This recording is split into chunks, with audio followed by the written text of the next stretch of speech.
Hi, everybody. My name is Angel Reddy. I am the Study Abroad Coordinator at the Office of Global Affairs at UW-Tacoma. Today, I am joined with Dr. Mary Hanneman. Mary, do you mind introducing yourself? I'm Mary Hanneman. I teach Asian history at UWT. I've been at UWT for a few decades now and teach classes mainly on Japan, China, Korea. So, and Wonderful. I've been doing study abroad for a long time too, study abroad in China mainly. Awesome. Wonderful. And yes, and you will be leading a program this upcoming summer to Taiwan, correct? Correct. So my partner and I, my colleague and I, Dr. Lee, who teaches at Tacoma Community College, we've been doing study abroads to China for about 20 years. But with the pandemic, that we haven't been able to do study abroads in China, and so we thought, well, what's a good alternative? And so we've selected Taiwan, which is it used to be part of China. Well, many people still, because many people, meaning people in China, still consider it part of China. Um, and anyway, Taiwan is a great way to experience Chinese culture, learn about Chinese history. But it's also really a fascinating place because it's a very rich cultural mix. Taiwan was incorporated into China during the Qing dynasty, so in the 17 and 1800s. But in the late 1800s, Japan took colonial control over Taiwan, and Taiwan was a Japanese colony for about 50 years until 1945. So it has this really interesting mix of Japanese culture too. And then kind of underneath all of that is this indigenous Taiwanese culture.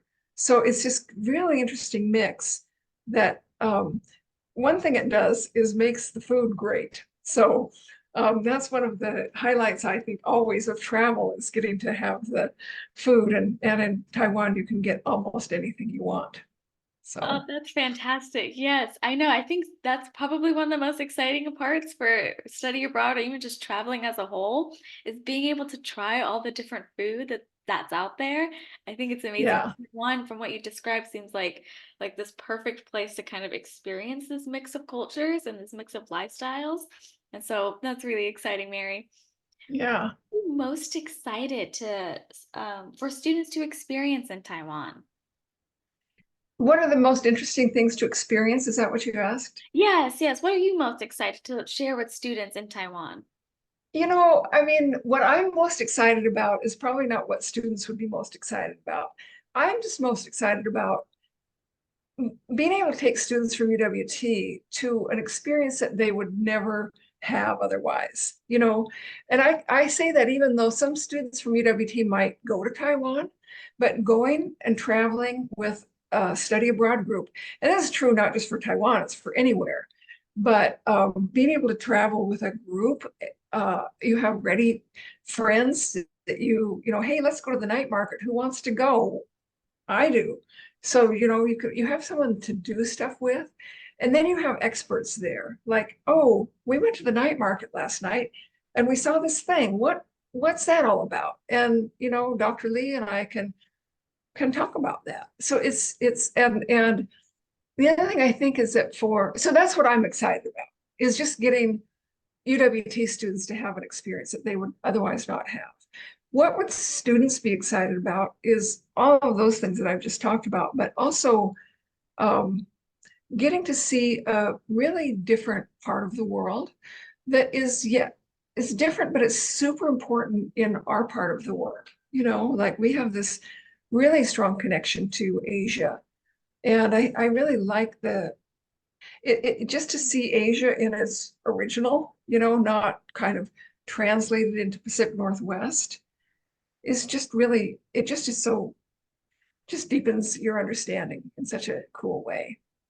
So, Absolutely. Yes. I know study abroad is very different than like a trip, right? Then students may just take on their own as a vacation or as a tourist. Study abroad, I find that you get a much deeper connection with the place that you're traveling to as you get a deeper understanding, right? You're like studying the culture and you're studying the people and the land. And then you have people who are with you who can also help maybe explain the nuances of things in a way Right. that maybe like Google can't quite Google or other like articles out there or just other sources of information may not be able to Yeah. provide as much insight as somebody who's in country with you Right. to talk. Right. Well, one of the things that we like to do is have kind of experiential type learning. For example, we have done a study abroad in Taiwan before. And one of the things that we did is that we had a day where we did indigo dyeing, which is an indigenous dyeing technique in Taiwan. And so like you say, Angel, it's not just traveling and kind of seeing the surface of things. It's getting to make contact with people who are there, who, yeah, that you wouldn't get just, oh, I'm going to go on a trip. I'm going to go on a vacation. The other thing along those lines, I always think, and I say to students here, is that doing a study abroad, for again, any study abroad is going to be great, but you students here, in their work life, when they can finally afford to go travel, then you can go to Europe. But come to Asia, that's going to be a little bit more difficult for maybe most American travelers to kind of, make the travel arrangements and figure out where to go and how to get around and all of that kind of stuff. So, yeah. Absolutely. Yes. Oh, so well said, Mary. Yes. What is the coursework like compared to UWT courses?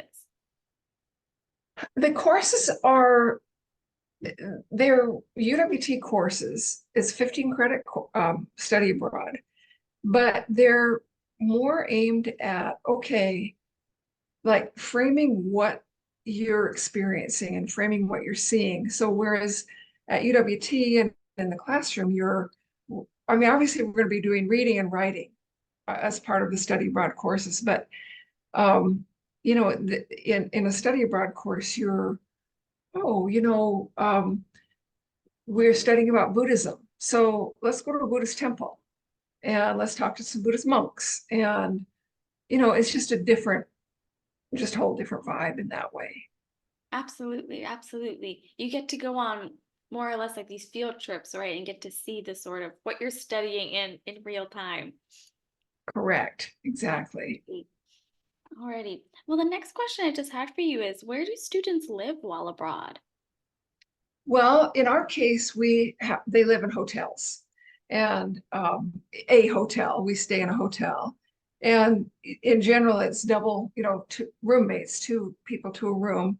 We can usually make arrangements for single rooms. So there's a little bit more expensive, but so yeah, and usually we try to find a hotel that's going to be in a place that's pretty lively, where there's like one of the really cool things about Taiwan is the night markets. And like there's all is unlike in Tacoma where once a month there's a night market, in Taiwan there's a night market every night. And so anyway, the point is, yeah, we stay in hotels and we try to make sure that it's a hotel that it is in a lively place where it's relatively close within easy walking distance of a subway station and that kind of thing. Awesome.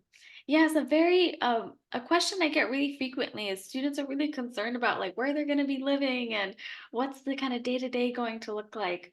Right. Students always have a lot of questions about that. So I think it's very nice to know or to hear about maybe where they're going to be staying and like the things that they can kind of do around their locations. Um, Right. yes. And so the hotels that we would be in, they're not going to be five-star hotels, but they're not going to be budget either. So, air conditioning, Western style bed, private bathroom, Mhm. all of that kind of thing. Awesome. Yes. Yes. I think that'll be definitely I think that'll be comforting to students to hear, right? And to kind of know that they'll be okay abroad. Yeah. I just have two last questions for you, Mary. The Okay. second to last one is, what about free time? Do students have free time? They do have free time. We set it up so that there's, some class time each day, but actually, Dr. Lee and I, we both have the attitude that you're in Taiwan, you didn't come here to sit in the classroom. You came here to be, the classroom, it sounds kind of hokey, but the classroom is Taiwan, you know? And so we have some class time, but really try to encourage students to get out and just experience the culture and their surroundings. And then we also have incorporated different field excursions, like to historical sites or museums, temples, that kind of thing. So my favorite thing to do when I travel is actually go to the local grocery stores. We don't have a organized field trip like that, but you get to, it's like, wow, what a cool way to find kind of what are people doing around here? You like that too, Angel? Yes, yes, I absolutely love going to the grocery stores in different countries just because it's a staple of everybody's life and just seeing what is a grocery store like what does it look like do because like here in the US I feel like we have like kind of like big old supermarkets and whatnot. Yeah, And when I studied abroad I went to India. They didn't necessarily have those kinds of supermarkets. They had right. these smaller like local folks who just kind of had like were maybe selling one or two things and so you'd have to kind of go back to different places or they would have some bigger stores with more things and it's an experience but yeah. Yeah, yeah, yeah. Okay, my timer just went off. I have to take my bread out. I'll be Okay, right great. back. Go. All right, thank you, Mary, for joining me.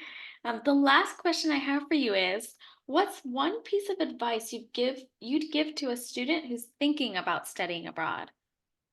Do it. Great I mean, advice. That's awesome. it, yeah, just do it because you're not going to have an opportunity to travel like this in the future.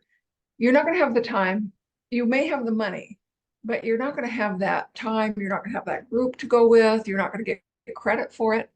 So I just say do it and talk to your friends who've done study abroad. Talk to your professors. That's that's the main thing. Don't. The other thing I would say is that don't be thinking, I can't afford this. It's, I don't get to do things like that. That's the other thing about study abroad is that there's scholarships, there's grant money, there's financial aid, so that I think that's really probably the mindset that I would most counsel students to avoid. Just don't just make it in your mind, I can't do this, I can't afford this. You can find a way to make it affordable for you. And it's going to be just a really rich experience. I did a study abroad when I was in college to China. And I mean, literally, it changed my life. I wouldn't be doing what I'm doing now if I hadn't done that, you know? So, Of yeah, course. do it. Yes. Oh, that's fantastic advice, Mary. Yes, I think the biggest thing is, students a lot of times they do get caught up in the what ifs, right? Like what if I can't afford it? What if I can't go? Or all those questions, like kind of that self-doubt a little bit, I feel like kind of gets the best of all our students. I know it did for me before I went abroad. And so I think the kind of just do it advice is honestly really good advice. Just submitting an application. I mean, that's just only step one. You have time to think about it and to chat. Students can Yeah, come to our office and make advising appointments, and I'm sure they can reach out to you all to ask about yeah, the program and to ask about, if it is right for them. I think the application's really like it's honestly one of the simpler parts of it, right? Just kind of submitting it and getting that first step done, right? yeah, That's the biggest yes, hurdle, and things just yeah, kind of fall into place after that. right, right. My mom used to say, keep as many options open for as long as possible. So just, you're 75% sure that you want to do it, submit the application, see where you go from there. It's not, yeah, just keep your options open and don't tell yourself no. Mhm. And Angel, this is not study abroad related, but the hardest thing for me at my age to see is how unconfident students are. And I just think you are your own worst enemy, you know, and I was my own worst enemy for such a long time. And I hate to see other people do that to themselves. So, you know, like just do it. You can do it. Oh, what a fantastic way to end this lovely interview. Thank you, Mary. Yeah, I think you're right that I think there is a lot of, again, that self-doubt and that maybe lack of confidence that students maybe sometimes get caught up in. I think, college and university and whatnot, and just this time of our lives it's filled with lots of questions, right?